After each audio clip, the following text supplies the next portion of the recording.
नमस्कार, मैं हूं देवनाथ पांडे और आप देख रहे हैं लोकल वोकल न्यूज। आज मैं जो बोलूंगा एकदम दिल से बोलूंगा। इन दिनों देश में किसानों का आंदोलन चल रहा है। दिल्ली के चारों तरफ आप देखेंगे तो किसान ही किसान दिखेंगे।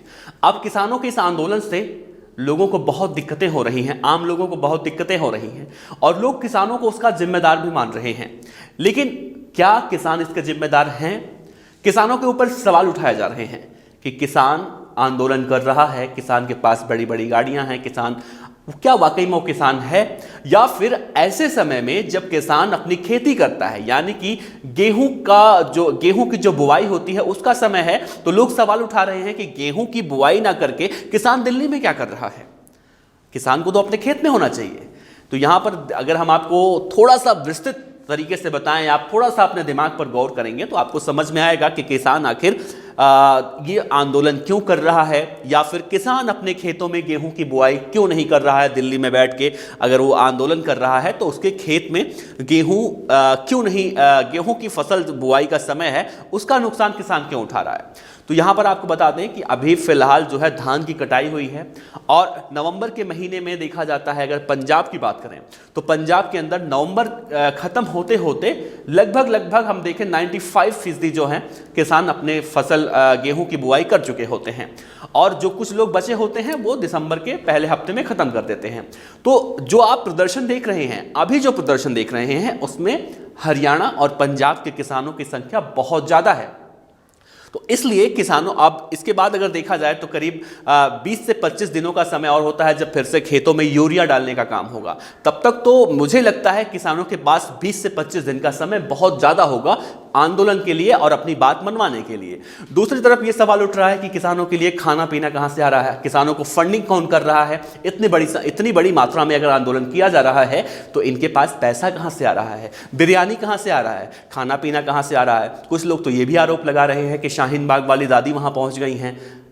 तो यहाँ पर भैया आपको बता दें तो गुरुद्वारा है, जो गुरुद्वारों में एक बड़ा लंगर चल रहा है। पंजाब और हरियाणा के कई जगह पे, कई गांवों में अगर देखने को मिला है कि एक बड़ी बड़ी रसोइयां बनाई गई हैं, वहां से खाना लाया जा रहा है। पूरा किसान तबका जो है, पूरे राज्य का किसान अब इकट्ठा हो चुका है और सरकार ने जो ये 3 बिल पास किए हैं, इन तीनों बिल को वापस करने की मांग कर रहे हैं किसान। अब देखिए, इनके बीच में एक सवाल ये भी उठ रहा है कि क्या दिक्कत सिर्फ पंजाब और हरियाणा के किसानों को है, उत्तर प्रदेश के किसानों को दिक्कत नहीं है? उत्तर प्रदेश का किसान क्यों नहीं आ रहा है, बिहार का किसान क्यों नहीं आ रहा है और फिर राज्यों का किसान क्यों नहीं आ रहा है? तो यहाँ पर अगर हम आपको बताएं तो उत्तर प्रदेश की अगर हम बात करें तो उत्तर प्रदेश के जो दिल्ली एनसीआर के आसपास का जो इलाका है, यानी कि हम मेरठ, बागपत, बुलंदशहर, इन सब जगहों की अगर बात करें तो पश्चिमी उत्तर प्रदेश में ज़्यादातर देखने को मिलता है गन्ने की खेती इधर ज़्यादा होती है। और अब ऐसा समय है जो किसान हैं, गन्ने की कटाई का वक्त है अभी, तो गन्ने की कटाई चल रही है।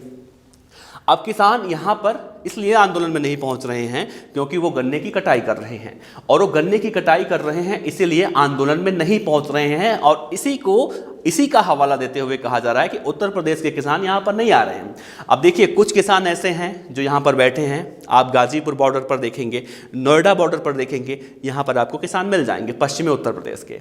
ये वो किसान हैं जो अपने गन्ने की कटाई करके उसको आराम से चीनी मिल तक पहुँचा चुके हैं। तो साफ तौर से उनके पास भी अब बहुत ज़्यादा वक्त है और मुझे लगता है कि 20 से 25 दिन का वक्त जो किसानों के पास है वो बहुत ज़्यादा वक्त है किसानों को अपनी बात मनवाने के लिए।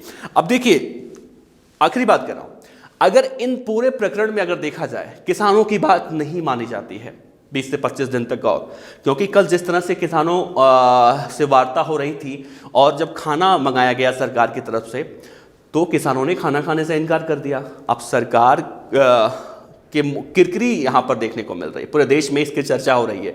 देश छोड़िए, बाहर देशों में भी इसकी चर्चा हो रही है और लोग कहीं ना कहीं सरकार को आड़े हाथों ले रहे हैं। अब जब ऐसे ही चलता रहेगा तो दिल्ली में अगर बाहर से गाड़ियां नहीं आएंगी तो जाम अगर लगेगा, एंट्री नहीं होगी तो हर एक चीज़ महंगा हो जाएगा। अब सभी चीज़ जब महंगा होगा, कहीं से आयात निर्यात नहीं होगा दिल्ली के अंदर, तो सोचिए जो सामान है उसको, जो बड़े बड़े लोग हैं जिनके पास जिन्हें हम बड़े व्यापारी कहते हैं, उस सभी चीज़ों का स्टॉक कर लेंगे और वो चीज़ें महंगी हो जाएंगी। और चीज़ें जब महंगी हो जाएंगी तो उसका असर किस पे पड़ेगा?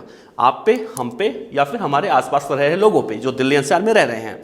तो सीधी सी बात है, सरकार अगर बात नहीं मानती है तो यहां पर दिक्कत हमें और आपको बहुत ज्यादा होने वाली है।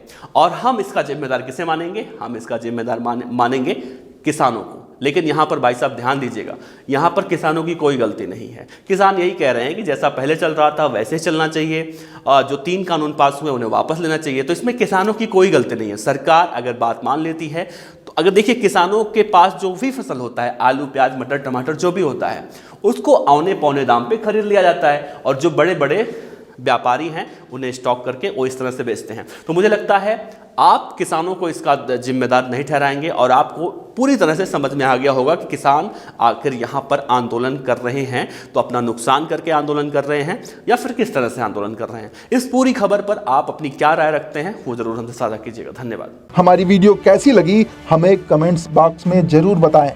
अगर वीडियो पसंद आई हो तो इसे लाइक और शेयर जरूर करें।